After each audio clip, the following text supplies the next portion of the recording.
Hello friends, எத்தனை பேர் கருவேப்பிலையை வேண்டான்னு தூக்கி வைப்போம்.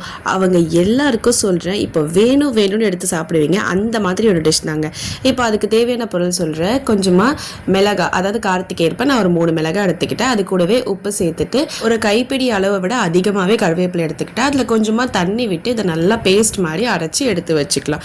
இப்போ ஒரு பேனில் கொஞ்சமாக எண்ணெய் விட்டுட்டு கடுகு, உளுத்தம் பருப்பு, அதுக்கப்புறமா வெங்காயம், கருவேப்பிலை, மிளகாய், பச்சை மிளகாய், ஸோ அதுலேயே போட்டிருக்கோம். அதுக்கேற்ற மாதிரி எடுத்துக்கலாம். காரத்துக்கு ஏற்ப கொஞ்சமாக இஞ்சி பூண்டு பேஸ்ட், இது எல்லாத்தையும் நல்லா இந்த மாதிரி வதக்கிட்டு இது கூட ஒரு தக்காளி ஆட் பண்ணியிருக்கோம்.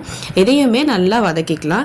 அதுக்கப்புறமா இதில் பெருங்காயத்தூள், அதுக்கப்புறம் இதில் நம்ம எல்லா மசாலாஸையும் ஆட் பண்ணிக்கலாம். ஒரு ஸ்பூன் மிளகாய்த்தூள், கரம் மசாலா, மல்லித்தூள், இது எல்லாமே நம்ம காரத்துக்கு ஏற்ப தான் எடுத்துக்கணும். ஏன்னா பச்சை மிளகாய் சேர்த்துருக்கோம். அதுக்காக தேவையான அளவு உப்பு சேர்த்துட்டு இதை நல்லா மிக்ஸ் பண்ணி விட்டுட்டு ஒரு கொதி வந்ததுக்கு அப்புறமா நம்ம ரெடி பண்ணி வச்ச பேஸ்ட்டை இதில் ஆட் பண்ணி மிக்ஸ் பண்ணிக்கலாம். அண்ட் அந்த மிக்ஸி ஜார்லேயே கொஞ்சமாக தண்ணி விட்டு இதில் விட்டுக்கலாம். அதுவே போதுமான அளவு.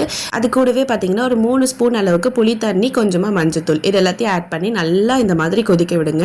நம்ம ஸ்டார்டிங்கில் விட்டுருந்தோம்ல, அந்த எண்ணெய்லாம் பிரிஞ்சு வெளியில் வரணும். அந்த அளவுக்கு நல்லா கொதிக்க விட்டாலே போதும். அவ்வளோதாங்க, தொக்கு ரெடி ஆகிடுச்சு. இது ஒரு 10 to 15 டேஸ்க்கு நம்ம ஸ்டோர் பண்ணி வச்சு சாப்பிட்லாம். ரொம்பவே சூப்பராக இருக்கும்.